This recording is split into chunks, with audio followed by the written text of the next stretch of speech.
Common Sense, the show that tells the truth about marijuana and the politics behind its prohibition.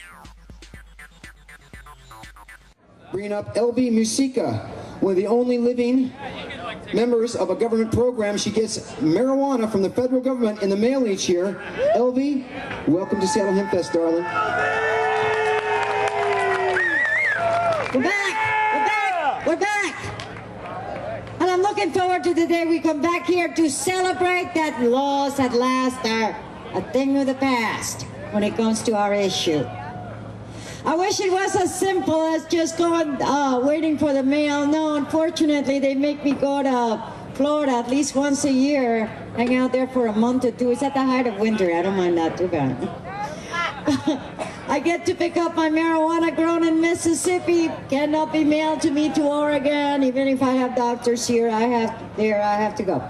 Anyway, we're all working on so many issues all around the country. Rhode Island, of course, being the latest state that already has medical marijuana and has dispensaries, and they are very happy there. Yes, they are. We now have 15 states, and when these elections are over, no telling how many more. Also, there are several things going on with initiatives. In my state of Oregon, we don't have dispensaries. And it's hard to find your medicine when the mites get your grower's crop, or when for whatever reason you just can't be found.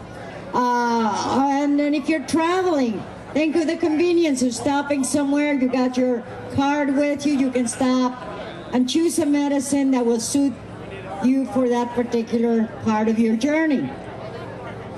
It's all very wonderful that we get together. Now we got a good administration, and we got Holder, who we certainly have educated right here in Seattle, right? All these years from the Justice Department, he is handing out rules and making decisions for us.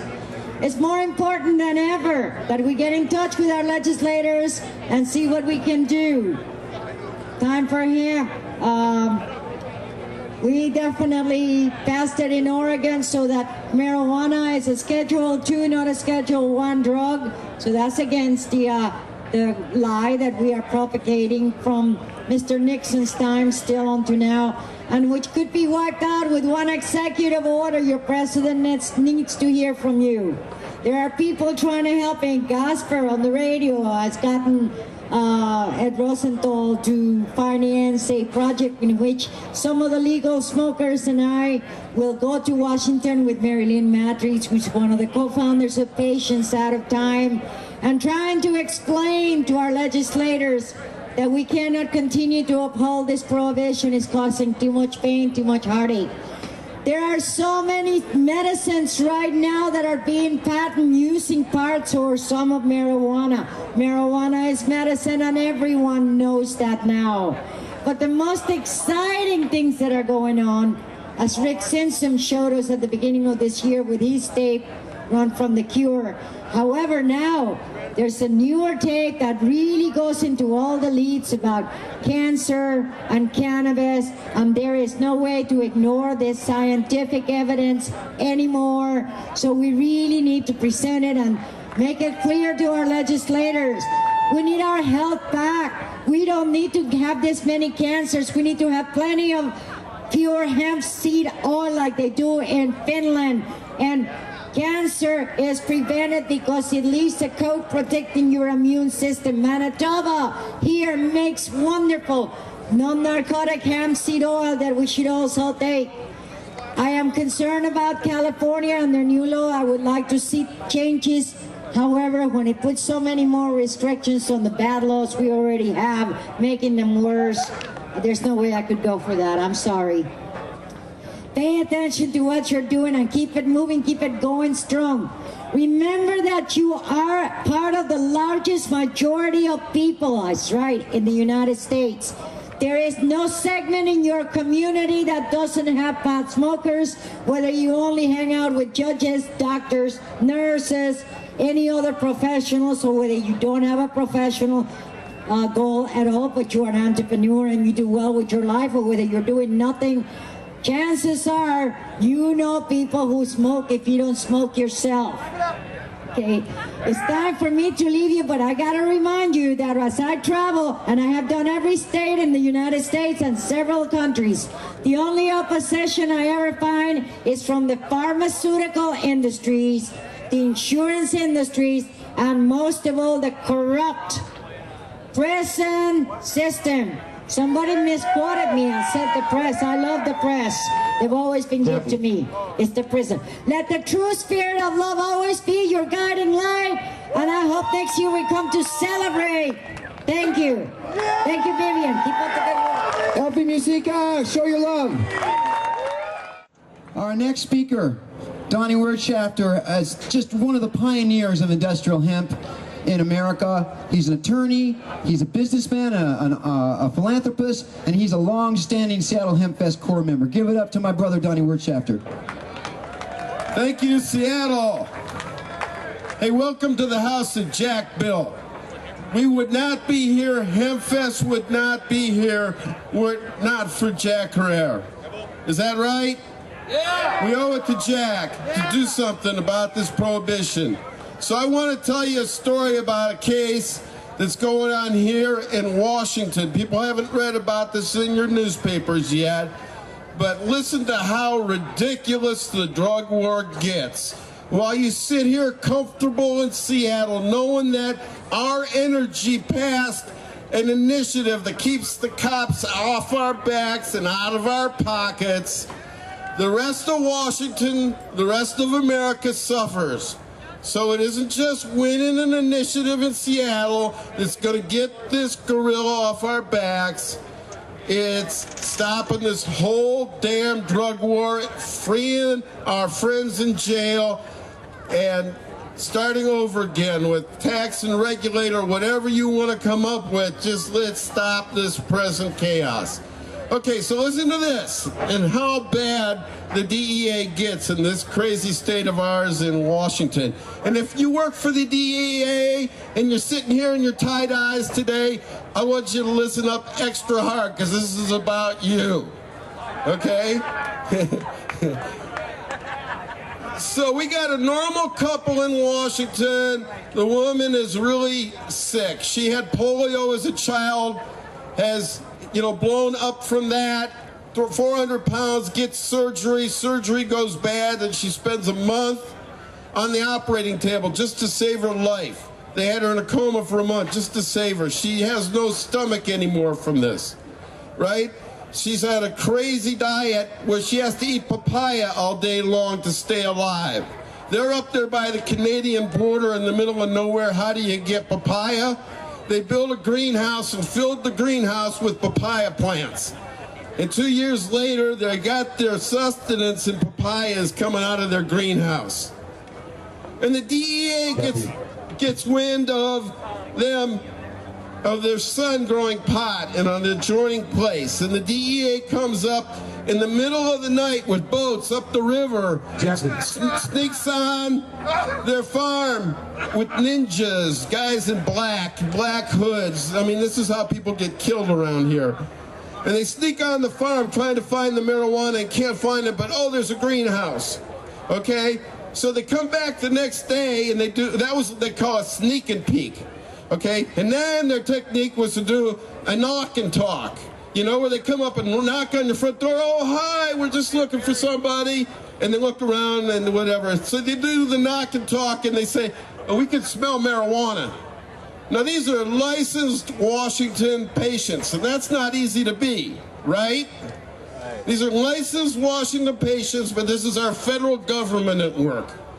So they go to the judge, and they don't say anything to the judge about, hey, we smelled marijuana at a licensed Washington patient's house. They say we smelled marijuana, and that was their probable cause to come in with helicopters and 14 agencies and 100 and some officers to arrest this couple. And their 31 plants that they were illegally growing under Washington law. But that's not the tragic part. The DEA comes in the greenhouse all expecting to see a room full of marijuana and find a room full of papayas. And what does the DEA do with that room full of papayas? What they're taught to do, machete them down and carry them away. So all this work to keep this woman alive is wasted by these guys tearing down these papayas that take 2 years to produce. You know? And so this has gotten really crazy, this case. The husband went to court, federal court, had a jury trial where this is all going on, but because of the way the federal government is schizophrenic about medical marijuana, the judge orders that he can't say anything about medical marijuana in the trial. And he says, but wait a minute, it wasn't mine, it was my wife's. And she's not being charged, of course. She's so sick, they can't charge her. If the jury saw how sick she was, they would let her go. She got ordered to come to court without her wheelchair, because she wasn't allowed to look sick in front of the jury. We couldn't mention medical.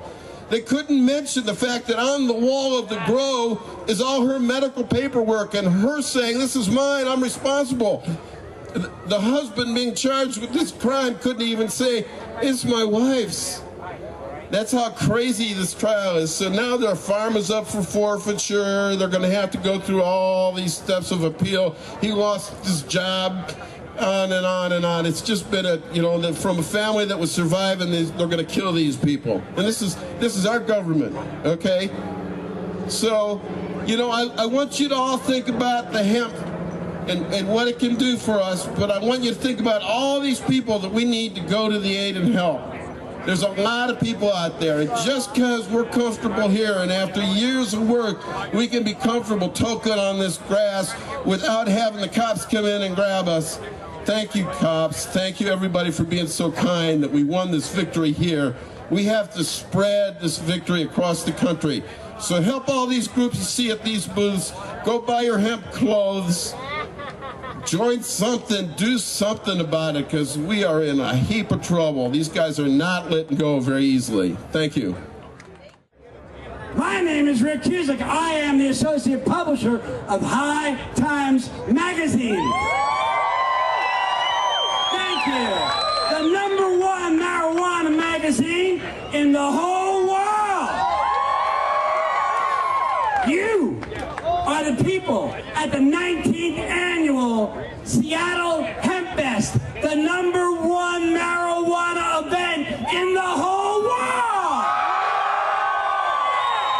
Soup and a sandwich, baby, right here. The Seattle Hemp Fest has been going on for 19 years, and the Seattle Hemp Fest has been protecting our freedom, my freedom, and your freedom for 19 years. It is my honor to come here every year and talk to you. When I hear about the Seattle Hemp Fest, I say to myself, well, what's the Seattle Hemp Fest about? Some people would say the Seattle Hemp Fest is about marijuana. Some people would say the Seattle Hemp Fest is about medicine. Some people would say the Seattle Hemp Fest is about hemp. Hemp, the #1 food, fuel, and fiber in the world, preferred by my good friend, Jack Herrera. Some people would say that's what we're here for today, but you know something? When I think of the Seattle Hemp Fest, that's not the first word. I don't think about marijuana, I don't think about hemp, I don't think about medicine. I think about those things, but not first. The very first thing I think about is the word freedom. Freedom! Can you say it with me? Freedom! Freedom! One more time, 1, 2, 3. Freedom!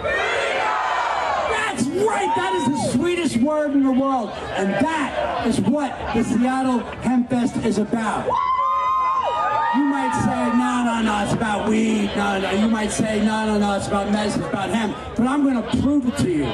I'm going to prove it to you with numbers the same way it was proven to me.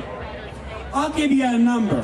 100 million Americans, out of 300 million Americans, 100 million Americans have smoked marijuana at some time in their lives.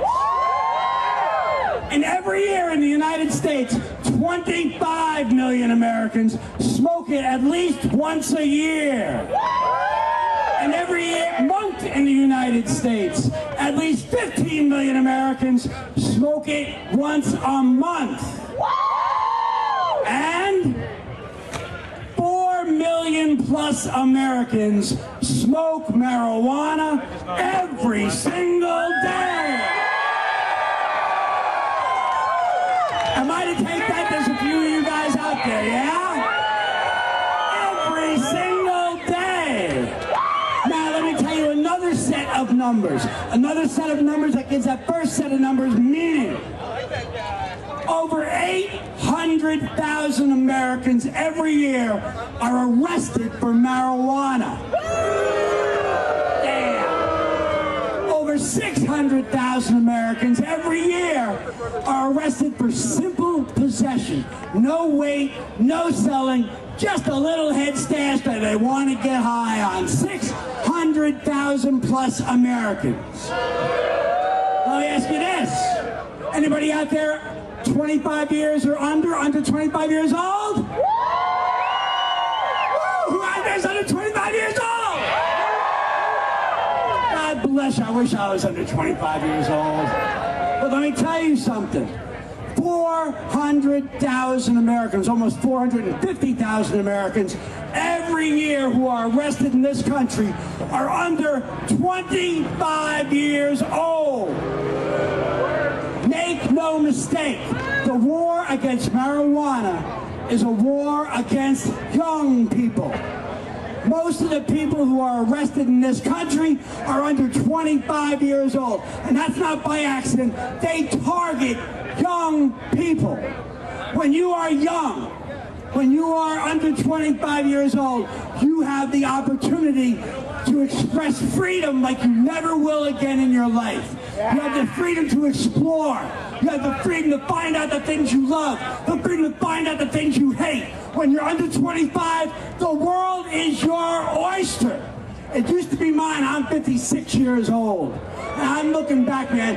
I had spent 39 years of my life smoking marijuana every day. But I am no longer 25 years old and under. I am looking at the ones right now who screamed when I said, are you under 25? I am looking at the ones that the war on marijuana is waged against. And I am telling you that this moment right now in your life is the moment of your greatest freedom. It is the moment when you must express your demand for your freedom now. And I'm telling you, you look at these old eyes, my young friends, I am telling you that if you do it now, if you get off your ass and you make sure that they legalize marijuana now in your life, when there's a greater moment now than there's ever been, you will never forget it. This is the moment of freedom. This is the generation. I'm looking at it. Right out here, I'm looking at it. You are the generation that will legalize marijuana in your lifetime. My generation dropped that ball. My generation, we thought back in the 1970s, we're going to have this shit legalized by 1975.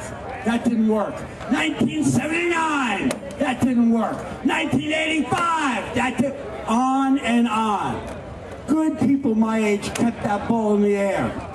19 years they've been doing it here in Seattle. And now, at this moment in time, at 2010, we have 14 states in this country that have some form of legal marijuana medicine. 14 states that have medical marijuana laws. We have California this year that is going to vote on the legalization of marijuana.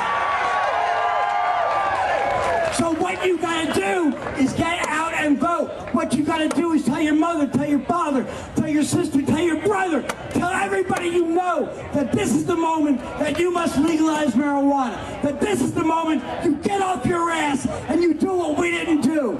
I am honored to be looking at the generation that is going to legalize marijuana. Are you going to do it? Are you going to do it? One more time, give me that magic word. On the count of three, I want to hear the word freedom. 1, 2, 3. My name is Rick Cusick. I am the associate publisher of High Times Magazine. I thank you very much for giving me your time. Thanks, Rick. Rick will be back emceeing here in a little while. See that Free Mark Emery? See that banner up there that says Free Mark?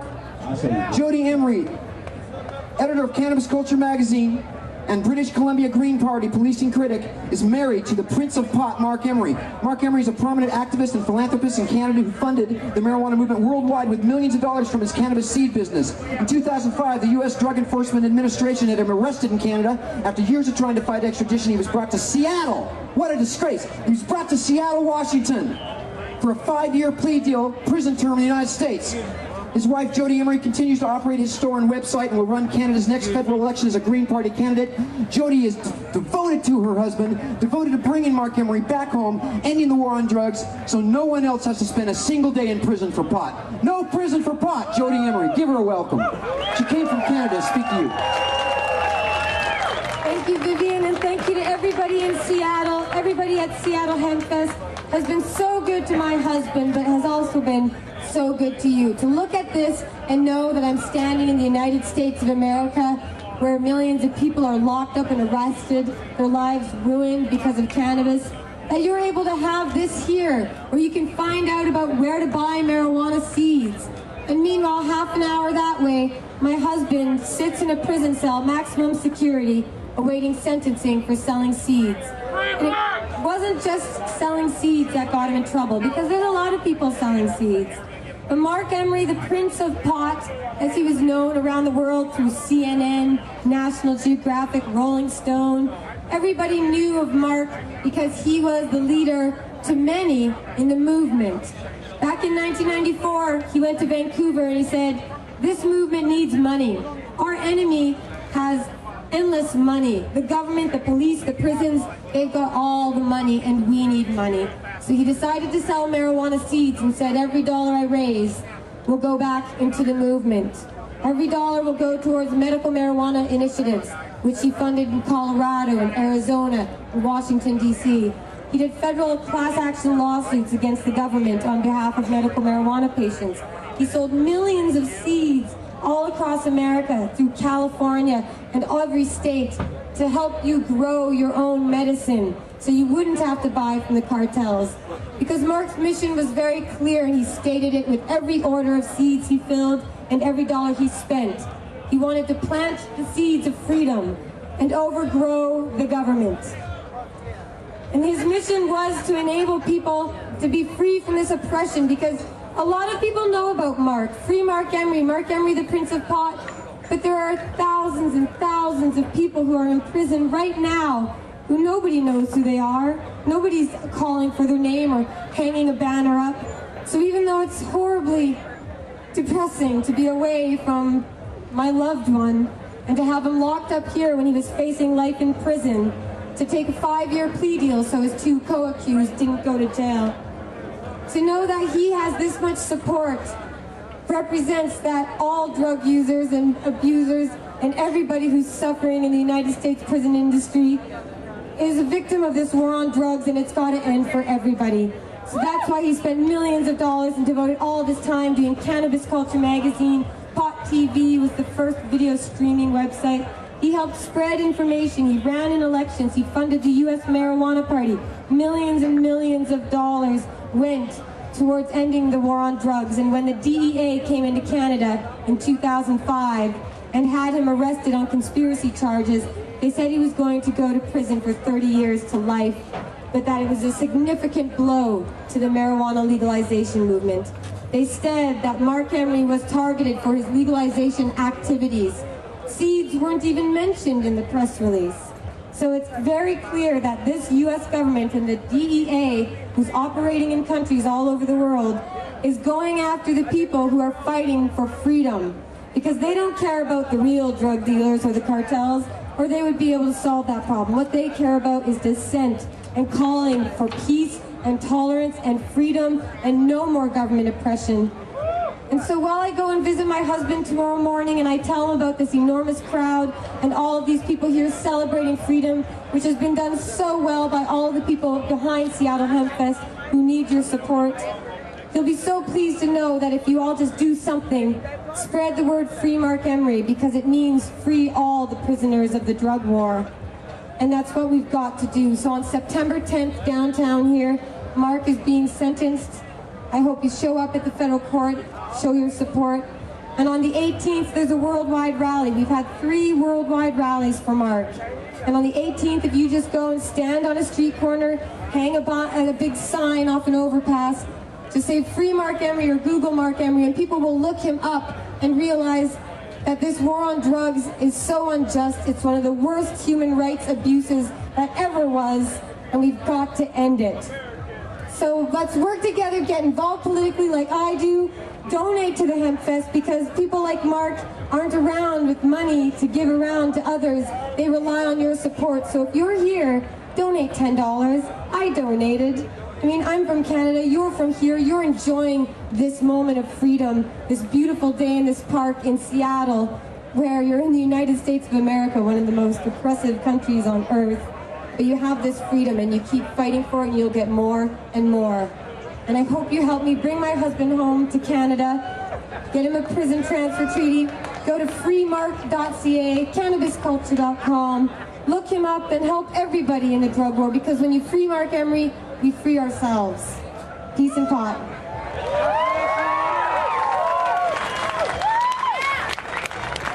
Thank you, Jody. Jody Emery. I'm going to say Free Mark Emery and you give it back. Free Mark Emery! Free Mark Emery! They can't hear you at the DEA office. Free Mark Emery! Free Mark Emery! Rick Steves grew up in Edmonds, Washington. He studied at the University of Washington, where he received degrees in business administration and European history. Today he employs 80 people at his Europe Through the Backdoor headquarters, where he produces over 50 guidebooks on European travel, the most popular travel series in America on public television. He also has a weekly-long national public radio show and a weekly column syndicated by the Chicago Tribune. Rick is also a great advocate for marijuana. Speaking around the state and country, he is on the NORML Advisory Board. Rick Steves lives and works in his hometown of Edmonds, Washington. He's one of ours. Give it up to Rick Steves. Give him a warm welcome. Thank you. It's great to be here. Hemp Fest, yeah. Well, I'm a travel writer. And for me, High is a place. It's a great place. It's a place where I can cook well, my speakers sound better. It's a place where conversations slither around like stray cats. Sometimes I want to go to that place, and a lot of people do. And our government says we can't go there. And today, 80,000 Americans who wanted to go to that place and went there are in jail in our country. Now, there are scenarios where I think it's okay for our government to say you can't go there. But there better be a good reason when my government says I can't go somewhere. And when it comes to getting high, I don't think there's a good reason for our government to say no. I believe that the mature, responsible, adult, recreational use of marijuana is a civil liberty. It is a civil liberty. Now, it's a drug. It's a drug, and I'm not promoting it. I acknowledge it's not healthy, it can be abused, it can be addictive. It's not for kids, and if you drive intoxicated by anything, they should throw the book at you. Yeah. But that doesn't get in the way from the principle that enjoying marijuana is a civil liberty. That's something we need to communicate to our society. Now, our government is waging a war against marijuana, a perpetual, never-ending, losing, expensive, demoralizing to our police force, eroding credibility to our teachers and parents war on marijuana. It's a war based on lies. It's a war that costs our society billions of dollars every year, and it's a war that messes up hundreds of thousands of American lives every year. This year alone, 800,000 Americans were arrested for enjoying marijuana. They've got a criminal record now. Now, I bring a European perspective to the discussion. I've spent a third of my life hanging out in Europe with people who think marijuana is about exciting as a can of beer. It's just not a big deal.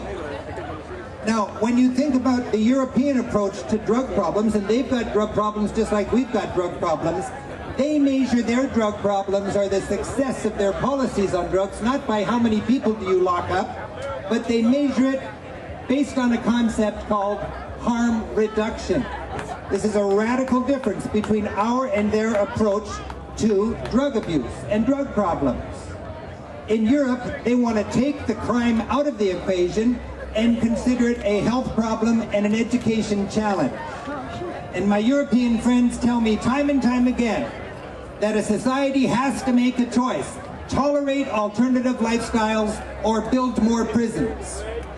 And then they always needle me with that annoying little comment that, and in your country, the United States of America, you lock up more people than anybody else in the world. Wow. We lock up 8 times as many people per capita as Europeans do. Wow. Either we're inherently more criminal, or there's something screwy about our laws. And most of those people in our jails are in there on drug charges. Now, what shapes American policy on drugs? Fear. Fear is a huge thing in our society, and it's a big part of this war on drugs. Generations of reefer madness propaganda and lies have been designed to make people who have not paid very careful attention to this issue simply afraid of it. There's a lot of Americans who think there's a whole reservoir of people who would just love to ruin their lives with drug abuse if only it was legal. Now in Portugal, they legalized consumption of all drugs 10 years ago, and you know what they learned? More people don't use drugs. It's just no longer a crime. That's a pretty big revelation. A lot of Americans think that marijuana is a gateway drug. A couple of tokes and all of a sudden you're a heroin addict. Well, in the Netherlands, it's been 25 years since they've arrested anybody for smoking pot, and they've got a track record. They care about it as much as we do. And they've found that not many more people smoke marijuana, and not any more people are into hard drugs, and their hard drug taking population is aging. It's a successful thing when you take the crime out of the marijuana. Now, if marijuana is a gateway drug, it's only a gateway drug because it's illegal, because that means there's criminals on the street with a vested interest in getting you into marijuana so you can get into more profitable, more expensive, and more addictive drugs.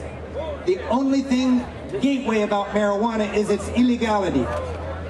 Now, the United States is out of sync with the world, and we need to wake America up and tell them that there is a harm reduction approach to drug abuse that is more effective and pragmatic than locking people up. HempFest is a wonderful celebration of cannabis culture, but I'll tell you, we're never going to legalize things unless you guys mobilize. This is a great party, it's a lot of fun, but you got to go out there and make it not scary, and you got to get the truth through to people in the suburbs who are scared to death about this. All right. It's not scary. Now, we need to support advocacy groups with our money so they can wage our battle for us. I'm a board member of NORML. There's a lot of good groups. For 10 years I've been a board member of NORML, and I'll tell you, those advocacy groups that are fighting against the drug war, or drug war in our country, are not charities, they're services, and they're fighting your battle, and they're waging a courageous and dogged struggle in our state house and in our national government. We need to support them. We're at a crossroads right now in our society, just like we were in the 1930s when we were taking down the laws against alcohol. And courageous people are starting to speak out now, and it's an exciting opportunity. Mayor LaGuardia of New York in the 1930s said that if a society has a law on the books that it does not intend to enforce consistently across the board, the very existence of that law corrodes law enforcement and respect of the law in general in a society. That's a serious problem. We've got that today. There's no intentions of enforcing our marijuana laws. They're not going to lock up all of us. If they did that, tomorrow Seattle would be a much less interesting city. I'm a hard-working, kid-raising, church-going, tax-paying citizen of the United States of America, and if I work all day and want to go home and enjoy a joint, that's my civil liberty. This is not hard on drugs, it's not soft on drugs. I'm just trying to inject a little bit of European common sense and pragmatism. We need to see drugs as a health problem, not a criminal issue. And then we can move beyond hard on drugs and soft on drugs. We can be smart on drugs, all right? Thanks a lot. Thanks for being here. Have fun and happy travels, even if you're just staying home, okay? Have fast. Thank you, Rick Stees.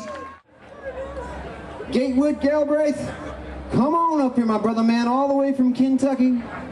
To tell you some truth, this guy's been doing this longer than HempFest has been doing this. Give him some warm love. Thank you very much, friends. Hey, thank you all. Listen, I hope you all remember that the theme of this Hemp Fest is "This One's for You, Jack." This one is for Jack Hare. For a lot of you young folks out there, if it wasn't for Jack Hare, you wouldn't be here at this Hemp Fest, because there wouldn't be a Hemp Fest. Jack Hare is responsible for it. I'm going to take a couple of minutes to pay tribute to my friend Jack Hare, who passed this past several months ago. Here's my tribute to him. Jack Hare is a social and philosophical tsunami, the ripples from whose splash will forever grace the shores of human consciousness in every freedom-loving nation. He is the grand champion of we the people and the natural cycle in our battle with the synthetic subversion which threatens the very concept of the sovereignty of each human individual. Jack's tireless efforts to eliminate the facts about cannabis have furnished freedom fighters everywhere with the tools of knowledge with which to resist the fascism of the corporate state as it seeks to subject everyone to its economic bottom line.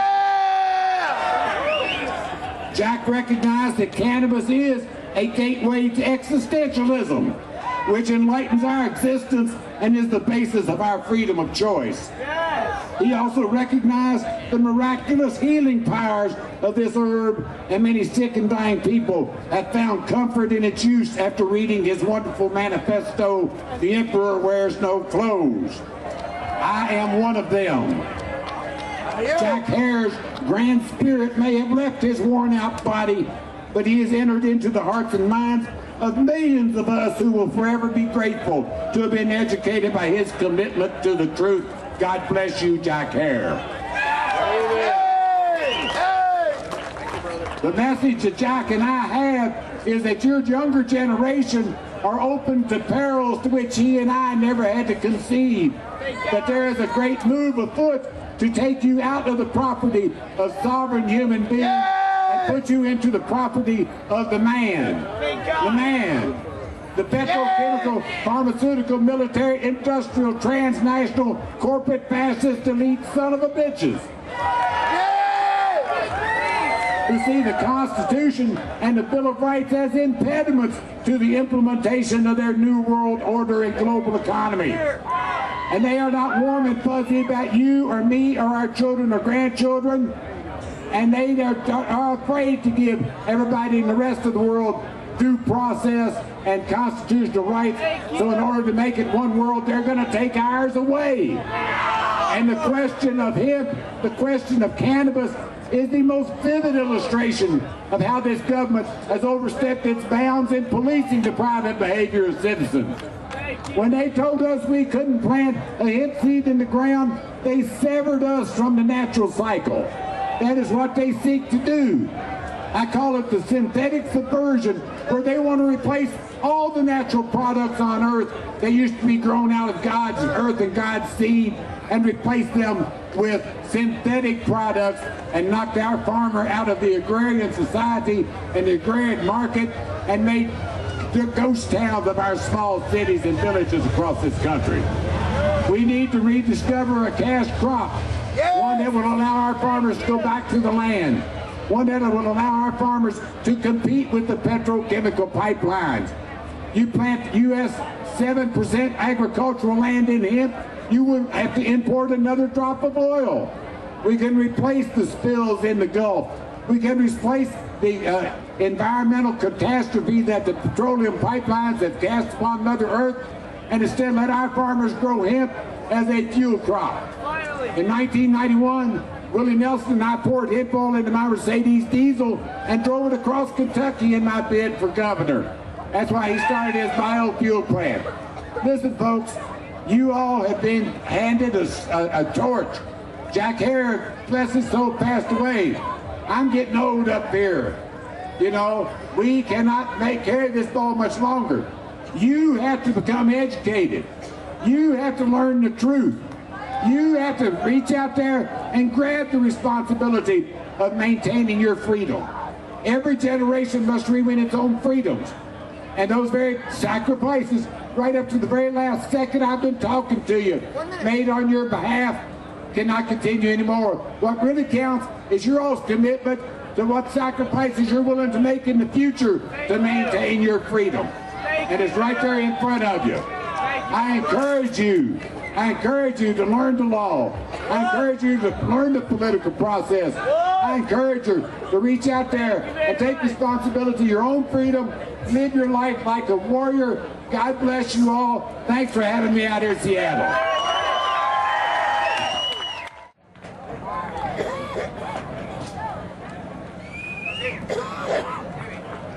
Thank you, folks. Woo! Yeah! Welcome to Hip Festival. Are you ready for 420? Woo! You guys are ready for 420 now? Hey, T-minus 45 minutes here. We're almost time. You know what? We have to stop the lies about cannabis.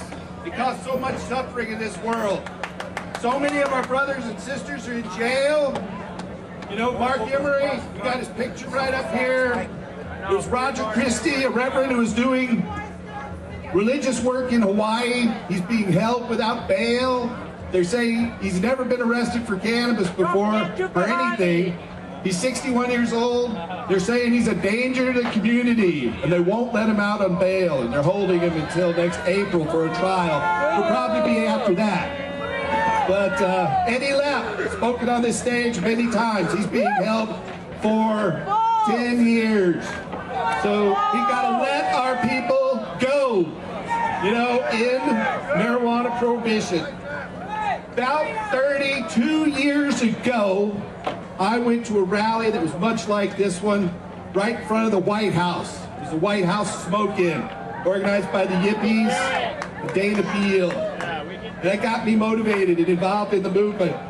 About 30 years ago, I was Washington State NORML coordinator and helped organize the state. And about 1984, I moved from Washington, Oregon to help the Oregon Marijuana Initiative. And we put an initiative on the ballot. We lost pretty overwhelmingly. But in '84 as well, Jack Hare moved to Oregon from Los Angeles. And he put together his book while working on the marijuana initiative in Portland, The Emperor Wears No Clothes. He gave one of his last speeches here last year in the heat of the day. But, you know, Jack's book basically catalyzed us all, changed us all. And Jack's book motivated untold scores of people getting out there and work for global cannabis freedom and restore industrial hemp. This book brought the whole picture into focus about hemp and cannabis. You know, now we know and can see marijuana catalyzed me.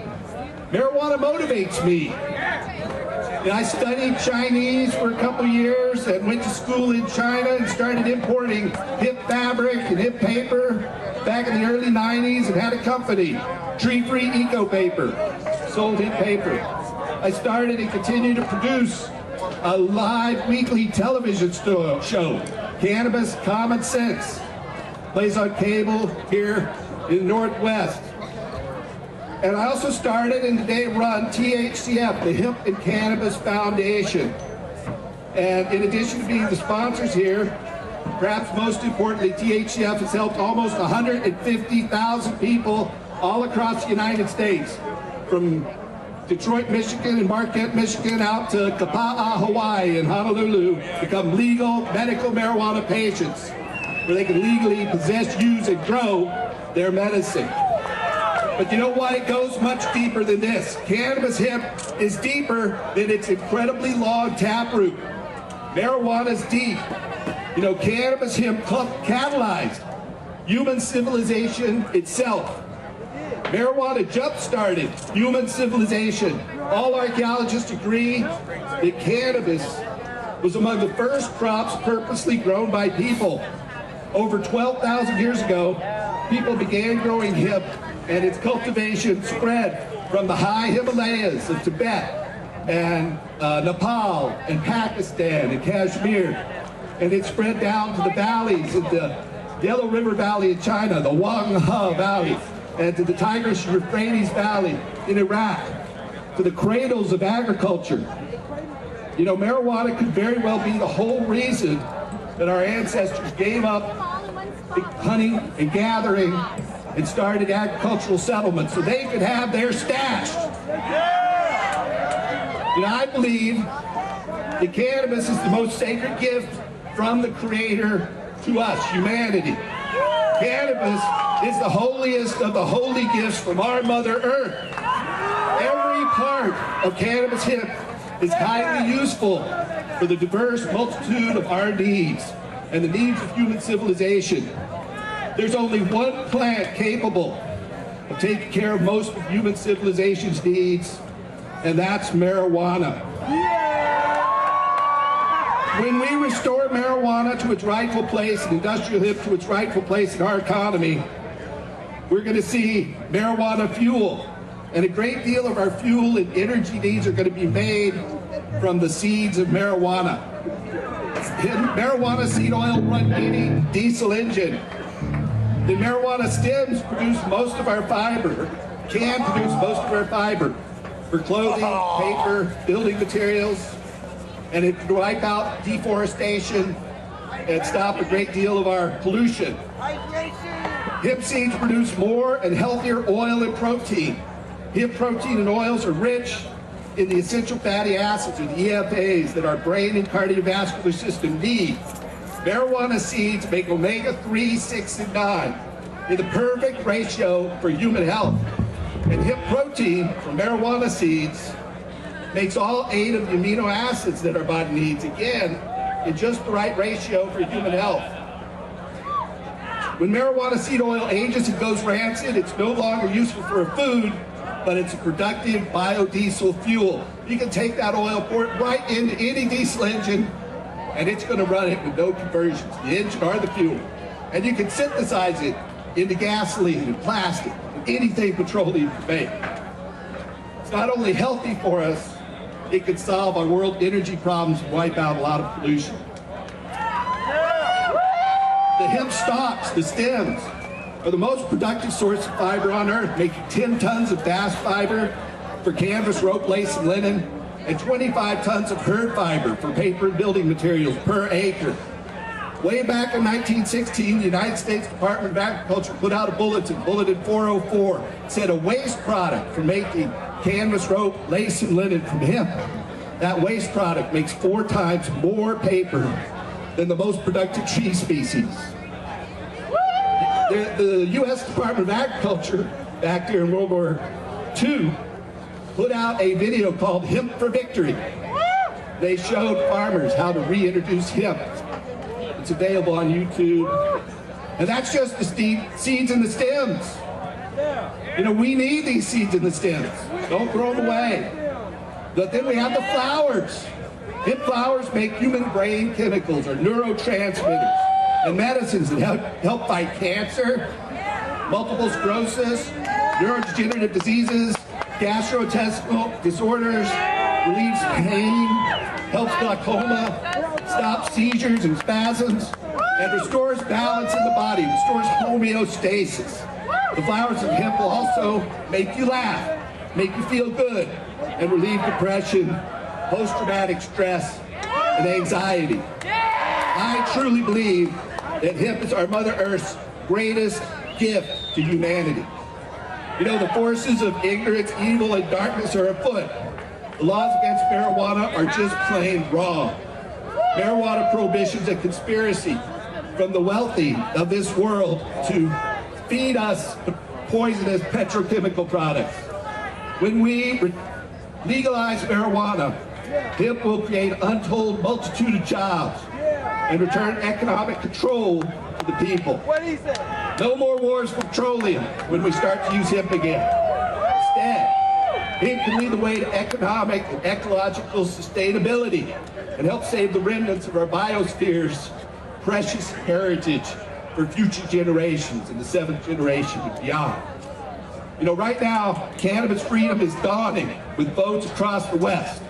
California's Prop 19 is a groundbreaking step to legalize possession and cultivation and allow a small amount of herb and allow its sale. Oregon's medical marijuana dispensary ballot will create jobs and help patients. Then in Arizona and South Dakota, they're going to allow medical marijuana in a vote. So in closing, I just want to say that we have to stop the drug war before they kick in your door. We got to work together to legalize marijuana. For those facing execution for anti-cannabis laws in Malaysia and elsewhere, you got to work for global cannabis freedom. For those languishing in jails and prisons, for the anti-cannabis laws out there everywhere, we got to work for global cannabis freedom. For our forests and the web of life and our Mother Earth, which suffers from the extraction and poisoning of our environment, we got to work for global cannabis freedom. And for economic and political justice, we got to work for global cannabis freedom. For our brothers and sisters and all that have fallen before us, like Jack Hare, Todd McMaria, so many of us, we got to work for global cannabis freedom. Cannabis, hemp, marijuana, I believe is truly the healing of the nation. So let our people grow. Restore hemp. Hemp for victory. Thanks for having us. West Coast Leaf, they're over by the Hemposium. They got a booth. Check it out. It's a tremendous publication. You can check it out online as well. Chris Conrad, my brother. Chris Conrad is an author, a court-qualified cannabis expert, and publisher of the West Coast Leaf. He's been doing this as long as we have, maybe longer. Chris Conrad. Thank you, Vivian, and hello, Seattle! Hey, did I mention how much I love you guys? You know what I love about it so much is that we're down in California. In 1996, we put Proposition 215 on the ballot and legalized medical marijuana in the state. And 2 years later, you guys came right up, stepped up to the plate and voted to legalize medical marijuana here in Washington State. So you're like a little buddy up the hill there that we just keep an eye out. We say, come on and join us when you get the chance. I remember. You know, the march to legalization, it's a long march. It's not a straight trip like a lot of people think. A lot of people in California right now think that the way that you legalize marijuana is that somewhere there's a cliff, and the cliff is legal, and on one side it's illegal, and then at some point you're going to walk and walk and come to the edge of that cliff and you step off, and it's going to be a straight plunge right down, right down, right down, and you hit legalization. I am here to tell you that's not the way it works. When you step off a cliff, it's bad news. You're going to get hurt. The way you get to legalization is you take the steps one at a time and you make the progress forward. For 5 years, Jack Hare and I marched up and down the state of California, educating people to put the California Hemp Initiative on the ballot, and we were never able to do it. And we were saying, you know, we got to get it all, we got to get it all. But then along came Proposition 215, and it wasn't all. It was just medical marijuana. And we said, well, we'll do it. And shoulder to shoulder, we took California back and gave it to the people of California to have that freedom. With Dennis Perona, we fought and we struggled, and then we thought, well, this is nice. A few people who have medical need, if they get in trouble, if they get busted, they can go to court and they get an offense. And we said, that's not enough. And so we went to the legislature, and we struggled, and we went back year after year for 7 years in a row to the legislature. And then we got SB 420 that allows dispensaries to sell marijuana for patients around the state of California. And now here we are in the great year of 2010, and we have Proposition 19 on the ballot in California. Proposition 19, that was the same number that the California Legalization Initiative had in 1972. We come back 38 years later and we get the same number, like it's a sign from the universe. Like I said the first time, maybe you didn't do enough work, but now you've done the work. Now it's time for history to change. We are the fulcrum, the pivot point in California, ready to move forward. And it's not a leap into the void. It is a step of modest change, but it's a step that will make the stigma go away. The big stigma that what's so bad about marijuana? Well, it's illegal. November the 3rd in California, that may turn out no longer to be true. And then I'm going to come back here, and I'm going to hear in 2011 that this very state, Washington, and the people here from the Hemp Fest coalesced and stood together to step forward and legalize marijuana here in Washington. Washington State. And so we marched around the state. We do the Million March for Marijuana around the world. We take step by step forward into the future. It takes a lot of stuff, and here's something you might not want to hear, but it's true, is it takes money. Like HempFest needs your money, you need to put some money into HempFest to have HempFest. If you want California to legalize marijuana so that you can legalize marijuana up here, we need some money to come down to California to help Prop 19. Money is the oil of politics. I'm not into oil. Okay, but when it comes time to lubricate the gears of justice, we can't keep giving it our blood. We have to give it our money. We have to give it our sweat. We have to lubricate history in order for us to move forward. And so I ask you now, will you join me?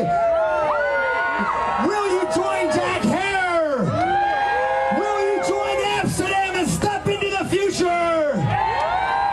Well, we're ready for you, so come with us. I'm Chris Conrad. Read about history as it changes. Read the West Coast Leaf. Thank you for your time, and thank you, HempFest! Chris Conrad! And, you know, this whole event's for Jack. You know, it's, I have to speak for Jack Hare too, man, a very dear good buddy of mine, and y'all, a lot of you know who he is, and those of you who don't, the people next to him, let him know who he is, you know, because he's our great, you know, hero. And we have others, so many others, you know, we got Merle Draper, Robert Lundy, Cassie, Elvis this year, a friend of ours, you know. These are all volunteers that work here, you know, and there's a lot of us have passed now.